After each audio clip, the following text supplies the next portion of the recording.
Hello students, आज हम माध्य ज्ञात करना सीखेंगे। कक्षा 10 के लिए माध्य मैथ बहुत ही महत्वपूर्ण है।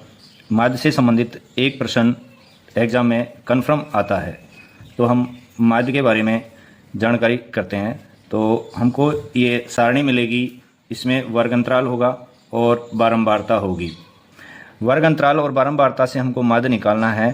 तो सबसे पहले हम जो क्वेश्चन हमें दे रखा है उसको हम कॉपी में बनाएंगे और इधर लिखेंगे वर्ग अंतराल और यहाँ पे लिखेंगे बारंबारता। यहाँ पे बारंबारता लिखेंगे। तो माध्य से संबंधित देखो, माध्य या फिर समांतर माध्य दोनों एक ही बात है। माध्य को इंग्लिश में मीन बोलते हैं और समांतर माध्य को अर्थमेटिक मीन बोलते हैं। तो दोनों एक ही है, माध्य हो या समांतर माध्य, तो आपको एक ही निकालना है। तो इसको निकालने के लिए सबसे पहले हमें जो वर्ग अंतराल दे रखा है इससे हम मध्यमान निकालेंगे। तो मध्यमान को लिखते हैं x से। सबसे पहले निकालेंगे मध्यमान। मध्यमान को x से प्रदर्शित किया जाता है और मध्यमान निकालने के लिए जो हमें वर्ग अंतराल दे रखा है इसमें ये हमारी होती है निम्न सीमा और ये होती है ऊपरी सीमा। तो निम्न सीमा और ऊपरी सीमा दोनों को जोड़ करके और उसमें 2 का भाग लगाया जाता है, यानी उसे आधा किया जाता है। तो निम्न सीमा हमारी जैसे हो गई 0 और ऊपरी सीमा हो गई हमारी 10। अब दोनों को जोड़ करके और 2 का भाग दिया जाता है, तो ये हो गया हमारा 10/2 और 10 में 2 का भाग देंगे तो ये कितनी बार जाएगा, 5 बार। तो ये हमारा इसका मध्यमान ये हो गया 5। इसी तरह इसको जोड़ेंगे। अब दूसरा जब निकालेंगे तो ये निम्न सीमा ये ऊपरी सीमा दोनों को जोड़ेंगे, 10 + 20 और बटे में 2, तो ये हो जाएगा 30 और 30/2, 30 में 2 का भाग देंगे तो ये आ जाएगा 15। तो ये हमारा मध्यमान आ गया 15। इसी तरह लगातार जब हम इनको करेंगे तो ये निम्न सीमा ये ऊपरी सीमा 20 और 30 को जोड़ेंगे तो 20 और 30 हो गए 50 और 50 में जब हम 2 का भाग देंगे तो उस 50 का आधा हो जाएगा 25। इसी तरह हमें सबको करना है।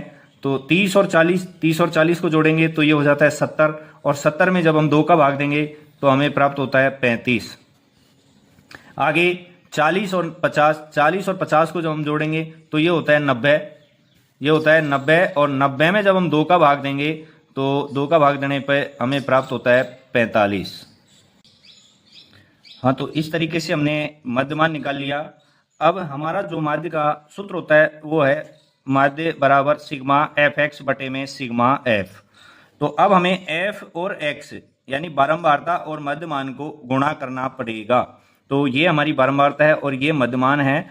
तो इसको हम f को x से गुणा करेंगे तो 3 का 5 से गुणा करेंगे तो 5 या 15, ये हो जाएगा हमारा 15 और इसको हम लिखेंगे fx। 10 को 15 से गुणा करेंगे तो ये हो जाएगा हमारा 150। 25 को 11 से गुणा करेंगे तो ये हो जाएगा हमारा 275। 35 को 9 से गुणा करेंगे तो 35 नंबर होते हैं 315, तो ये हो जाएगा 315।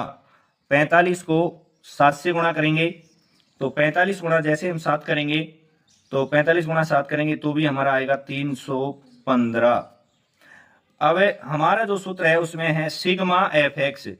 तो स्टूडेंट्स देखो, इसमें जो सिग्मा है इसका मतलब होता है योग या जोड़।